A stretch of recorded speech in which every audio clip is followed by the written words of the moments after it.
Today I'm going to show you 3 things about high dynamic range photography that no one else has ever told you. And even if you're one of those people that gets totally turned off by the word high dynamic range because of the over-processed, crushed, horrible, nasty HDR that we did for a time, this video is for you. Right here is a scan of a 1943 photo taking of Mike Evans, a welder at the Proviso train yard. This photo was shot on 4x5 Kodachrome, and we're going to come back to it in just a minute because it's actually kind of important. But first, I want to cover the 3 things that I'm going to show you today. The first thing I'm going to show you is that bracketing does not actually make an HDR. That's not what an HDR is. And that's the second point, what HDR actually is and what you should be using it for. And thirdly, I'm going to show you one of the biggest secrets of HDR that goes back to old vintage cameras, to film cameras, to the early days of digital. I was one of the early photographers doing HDR portraits,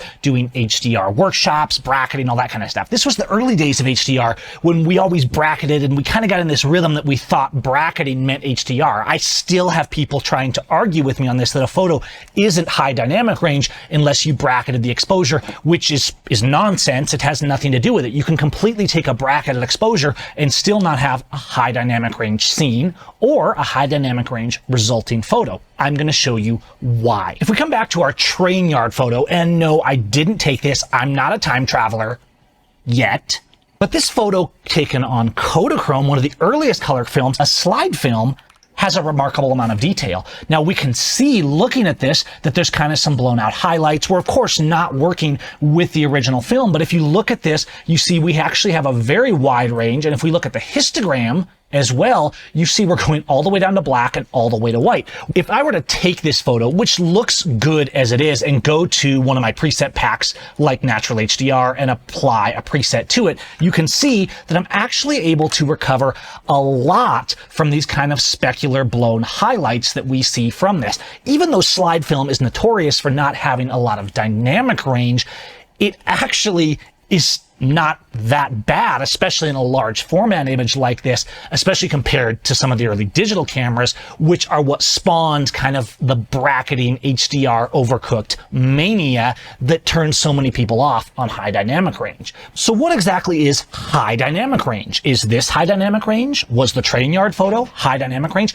Is the landscape that I showed at the beginning high dynamic range? Well, they could be. High dynamic range is simply having a lot of range, of tonal range, from the darkest to the lightest. If I took this classic meter here, which is easy to see because it reads directly in exposure value. Exposure value zones and all this stuff, something I talk about a lot more in my workshops and in my free Shadow Hackers workshop. So sign up for that online. I will put a link in the comments if you haven't been. If I take this meter here and I point it at the brightest part of kind of my beauty dish that I'm illuminating myself with, all right, we see that it's a 14. If I then point it down here to the lens cloth on my desk, you see we have a 1. Now, that reading is exposure value. What does that mean? It's reading in stops, and it's saying you have 1 here and 14 here. There's a 13 stop dynamic range. That's pretty high dynamic range. Now, high dynamic range might not be exactly defined, but if you're spreading, in my opinion, beyond a normal tonal range of 10 stops, which is black to white in a zone scale, like you frequently see me talking about, or black to white in a histogram, the zones correspond directly to that as well, just like an RGB scale does. Left is black and all the way to the right is white, and the middle of that is middle gray. It's a 10 stop range, ultimately black to white, that we print in, that we edit in, that we present photos in. All of our images ultimately are a tonal range of black to white, 10 stops, regardless of how much dynamic range we had in our camera, in our film, etc. I can shoot one photo on film, and if I do it right, get high dynamic range. I can do the same on digital, especially a lot easier with modern sensors that have more dynamic range. I could go back to the 2010s when we were doing more bracketing and when arguably that was more relevant, and look at images like my award-winning Midnight Seattle, which was a 3-image bracket. Could I shoot this now on a single raw file? Probably so. But the big thing with this image, and I think why it won awards and got so much recognition is it broke the mold that was going on then that said HDR is bracketing, and then we crush everything into midtones, and you kind of end up with this nasty, overcooked, super contrasty, super clarity, super texturized image. Those effects are completely different from the dynamic range of a photo, which can be high dynamic range, even in an old photo taking on 4:5 Kodachrome like we see here. Maybe this guy is the time traveler. All I can say is, if I learn to time travel and I go back to the 70s, I'm taking my classic Minolta SRT 200 series, not a sponsored video. So in point 2, what HDR actually is just an image taken in any form, whether bracketed, not bracketed, film, digital, etc., that encompasses a scene that has a high dynamic range, or that we output a high dynamic range on the final print. What is a high... Now, you might argue with me on what a high dynamic range is, and I don't really care to argue it, but the bottom line is, if you're using close to 10 stops, as in the whole visible tonal range from black to white, or if you're going in a scene beyond that, you're going into high dynamic range territory. Now, how do we go beyond that? This still confuses a lot of people in my classes. Well, remember what I showed you with this? There was 13 stops from here to here. Ultimately, when we edit it, we're still compressing that down to black and white. All that meant was that the difference in stops from this to this was 13. So if you had an older camera that only shot 10 stops of that, so if you have a camera, so when you take a photo, you might show blinkies on the camera that you're clipping in blacks or clipping in whites, but if you're shooting raw, you know you're going to have some recovery. The limit of that is the dynamic range of your sensor. So when I go out and I'm doing a landscape, I can know in relation to how much dynamic range I can pull out of my sensor if I can actually handle the dynamic range in the scene. That's why I love a little spot meter like this that shows exposure value, but you don't need that. Ultimately, the key thing is that if you have more stops of range in whatever you're looking at and taking a photo of than your sensor can handle, you're going to be clipping on one end or the other. Let's find some examples, because as a shadow hacker, I rarely clip the highlights of photos. I'll sometimes clip the shadows because I want those shadows, but because I'm not following guides like expose to the right and things like that, but I'm following the idea of using zones and exposing correctly, I rarely blow out my highlights, and you don't need to either. We talk about that a lot on this channel. This is actually an old 2009 photo taken on a PowerShot G9. Now, I've done the modern noise reduction in Lightroom, which actually makes this a remarkably clean file. And if you look at this is the original, it actually handled it quite well. And shockingly, there's still quite a bit of detail in these shadows. That camera even then could still handle it. We're pushing about 9, nearly 10 stops because we're going all the way to black and all the way almost to white. Now, if I put a process on this like Ektar 100 from Filmist, you can see it kind of brings in the shadows, and there's still a great amount of detail. In fact, if I were to push up the exposure on this, you would see all this detail coming into the shadows, and of course, a little bit of noise coming in with it. This is why people always get in trouble with this exposed to the right concept, because they think, oh, I have to expose higher so I can recover the shadows.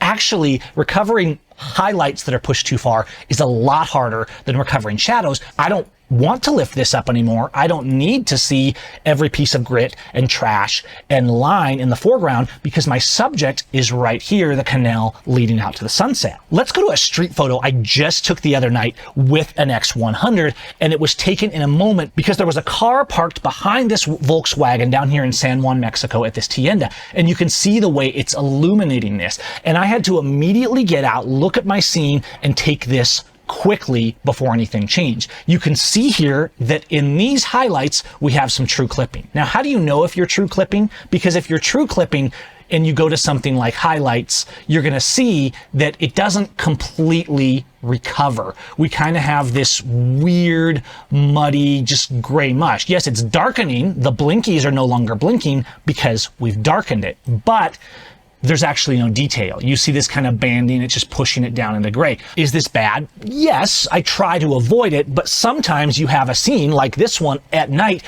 where the difference between the bulb of the light and the shadows of the street was a lot. It is a high dynamic range scene. Does that mean I have time to set up a tripod for this and bracket it to try and manage more than the sensor of the X100 can actually handle? No, and there's certainly ways, as I show you on this channel, to recover even those blown out highlights. You can't recover them natively from the sensor, but you can bring them back in the way you edit them. In fact, if you look at my final edit from this done with Streetus presets, you see what I actually ended up with. And yes, there's still a little bit of clipping here, and if before I went to print I want to recover that, I will go in and do a little bit of pixel painting to just kind of gently paint in some red tone and stuff like that on here.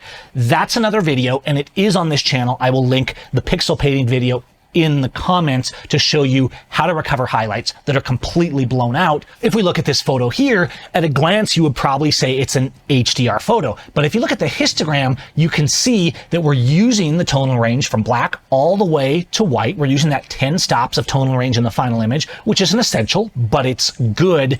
And this was taken with a Sony a7R II full frame sensor that had an immense amount of dynamic range. No bracketing here. If I reset this, you can see my raw file. And this is another one I show in my workshops because it looks like I underexposed this. In fact, if I was thinking push this up more, and I would have completely blown out all the detail in my sky, which using detailed settings, natural HDR, elegance to make it easier for me, I was able to recover all this from a single file while still retaining the shadows and the contrast of the image, not crushing everything into midtones. So number one, we don't have to bracket to get HDR. You can if you think it's necessary, and there's times when it's useful. Number two, what HDR actually is just a wide dynamic range of the scene. In my view and in my classes, I see that as pushing up to a full 10 stop range, or especially if you're pushing beyond 10 stops of dynamic range in a photo, it's high dynamic range. But I'm going to drop a third bomb on you, because the third secret of high dynamic range photography is that if you don't have a good base of shadows in your output, you actually can't have a high dynamic range image. If you take a photo like this, and if you look at this, it's kind of a dark, low-key photo. It's not using a ton of dynamic range in the highlights, and really it doesn't feel like a high dynamic range photo. Now, if I mix some things around, added a ton of shadow recovery, a ton of highlight recovery, pulled my highlights down and lifted my shadows, and then went in and kind of added a ton of texture and clarity and all this crazy stuff, you would get this kind of ugly, over the top, crushing everything into midtones HDR. The reason these photos that, as I called them, nasty HDR were so common is that software like Photomatix would take these merged files and it would merge them all together, or fuse the images together to give us all the dynamic range, but people didn't know how to use the software and they didn't know how to edit the output side of it. So you can actually have a high dynamic range scene like this, whether you shoot it on one file on a good sensor with a lot of dynamic range, or you bracket it and edit it and your output file isn't high dynamic range at all. Because we can have a lot of shadow and highlight recovery, etc., and move the sliders all over the place till we get the proverbial nasty, overcooked photo, and actually the output photo is not even using even close to the 10 stops of dynamic range. Our output isn't high dynamic range at all. You see what I'm getting at here? This is totally contrary to what the internet has taught us about high dynamic range photography for years. It doesn't have anything to do with whether you bracket. It has to do with how much dynamic range you capture in the scene, and on the output side, whether you actually edit for high dynamic range to use the tonal range. But this can actually work the other way around as well. I can take an image like this raw file that arguably is a fairly high dynamic range scene, but it wasn't bracketed, and the lighting of the scene actually feels fairly flat. It isn't what we would normally think of as high dynamic range. Let's do something quick like a Nectar 100 film process from Filmist, and I'm just going to put a simple background fade on this as well using the AI mask.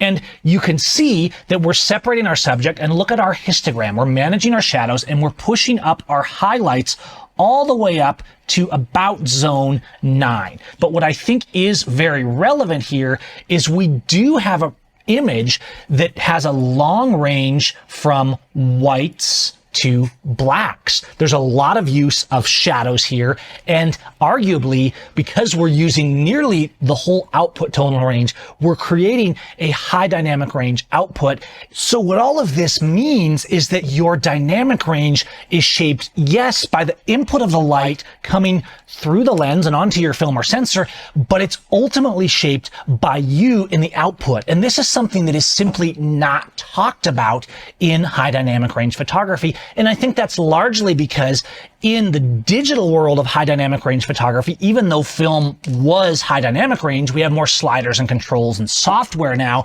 And there's this idea that high dynamic range is a certain look, but it's not at all. It's about managing that light and maintaining a degree of contrast and shadow and richness, because if everything is just crushed into midtones, you're not outputting a high dynamic range image at all. You're not using the tonal range that you were actually setting out to use in the first place by using a high dynamic range sensor, bracketed images, nuanced control, whether it be with presets or actions or plugins or burning and dodging, luminosity masking, which I often do in something like Loomis. It's my output that matters. It's how far I'm pushing the sensor and where it's actually clipping or not clipping to create the photo I want. This is actually a little bit lo-fi. We're starting at about zone 2 and we're pushing up to about zone 7 or 8 because I want that deep shadow. So also don't confuse this with the idea that you always need to use all of the tonal range. Sometimes you want things falling into shadow. Sometimes